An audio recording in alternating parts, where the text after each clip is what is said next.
Hello, Assalamu alaikum everyone. This is Miriam Freelancing Wala, and I am a student of Rehan Ai Teachers Training Institute, batch 22. Today we are Walaikum just give assalam. me a Chatgpt. I'm no rush at all. Take your time. Once you're set, just let me know what you'd like to do next, So and today I'll we be have a ready. very special topic: how to find balance in a digital world. So we have a Chatgpt with us. So how are you, Chatgpt? That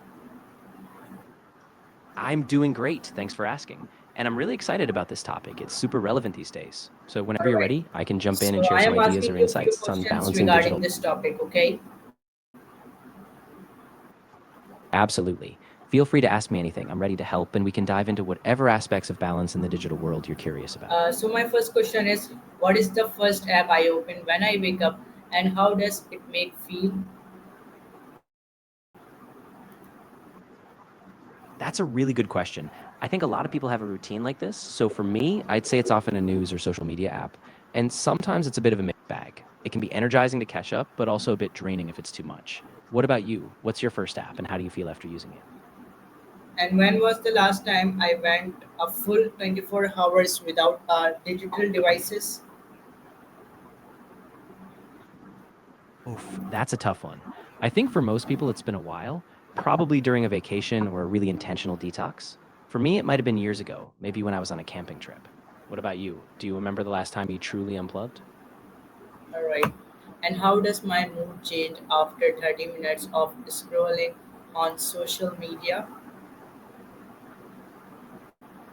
Yeah, that's a really interesting shift.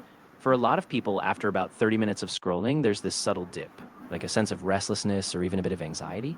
It's kind of like a quick high, but then you come down feeling a little drained. Do you notice a similar pattern, or is it different for you? All right. And do I have a digital sunset time where all screens go off before bed? That's a great practice if you can set one.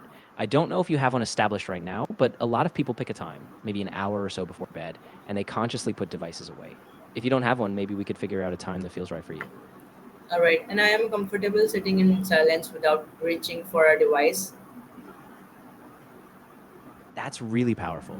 I think that kind of intentional quiet time can be such a reset for your mind. So if that works for you, that's awesome. Just having that space before bed can really improve your sleep and your mental clarity. Keep it up. All right, and how do I react when someone else is on their phone while I am talking to them?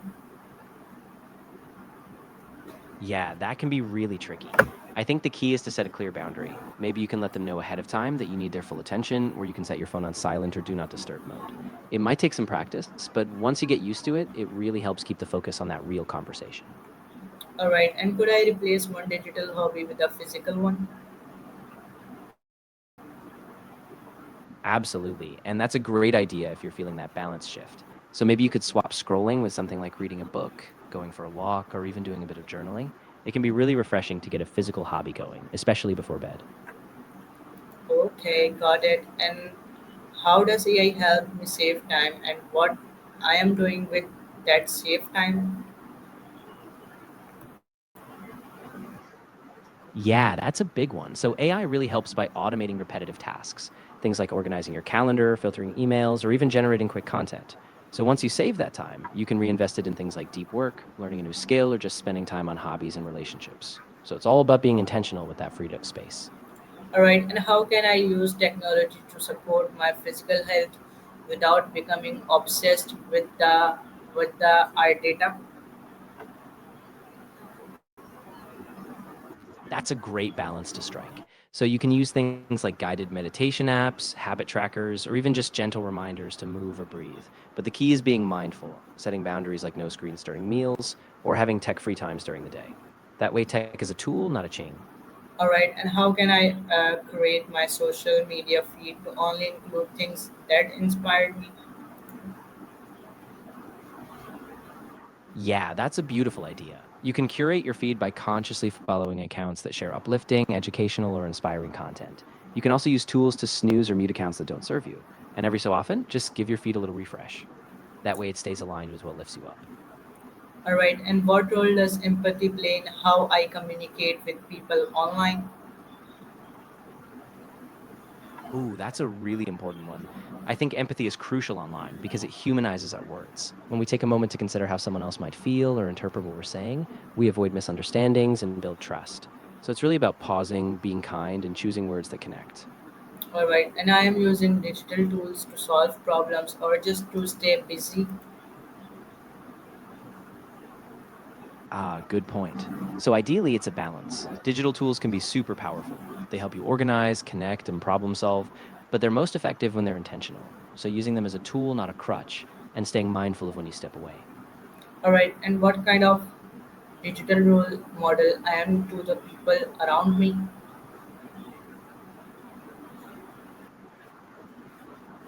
That's a really thoughtful reflection. I think you're showing that it's possible to use tech mindfully, like you're practicing balance, setting boundaries, and staying present. And by being intentional, you can inspire others to pause and think about their own digital habits. Alright, and how will I want to remember my time spent when I look back in 10 years?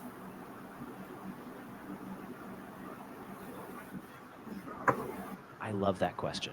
I think in 10 years, you're going to want to remember that you were purposeful, making choices about when you were online, when you were offline, and how you prioritized real world connections. So hopefully, you'll look back and feel like you chose a balanced, intentional path. Alright, and is it possible to bold and innovative while remaining digital balanced? Oh, absolutely. Being digital balanced doesn't mean you have to give up creativity or innovation. In fact, you can harness tech, like using AI tools, digital collaboration, and creative software, but you just keep that rhythm of intentional Alright, and how pauses. has So you get technology transformed the way I both. understand community?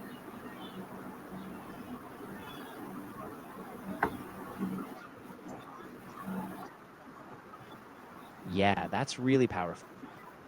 Technology has expanded what community even means. I mean, you can stay connected even without being in the same physical space. So it really broadens your sense of belonging. Alright, and what is the most human thing I can do today that does not involve a screen?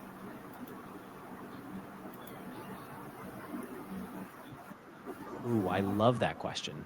I think something like having a real conversation, face to face, or even a heartfelt voice call, or maybe going for a walk in nature without any distractions, that really taps into being human, staying present and connecting with yourself or others. Alright, and can I find joy in digital world without the need for external validation? Absolutely, you can. And I think that's where the magic happens. When you use the digital world as a place for self expression, learning, or just exploring your own interests, rather than relying on likes or comments. So you can find real joy by staying true to yourself and your passions. Alright, and lastly, what message do you given regarding this topic to my audience? And also, it's the last question. Yeah, of course. I would say this technology is a tool that can enrich your life, but it's up to you to guide it with intention. Find balance, stay present, and remember that your most human moments often happen offline. So be mindful, be kind, and curate a digital life that serves you. Alright, and do I use analog tools, paper planners, notebooks for any part of my day? Yeah, I do. I actually find that using a paper planner really grounds me, especially for setting goals or reflecting on my day. So even though I rely on digital tools, those analog moments really help me stay connected to my Alright, and how do priorities. I explain my digital boundaries to friends and family without offending them?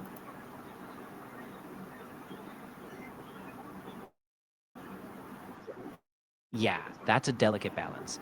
I think you can be really honest and kind. Just let them know that setting these boundaries helps you be more present, and it's about self care, not rejection. If you frame it as something that supports your well being, most people will understand and respect that. Alright, and what is the cost of inaction if I don't change my digital habits now?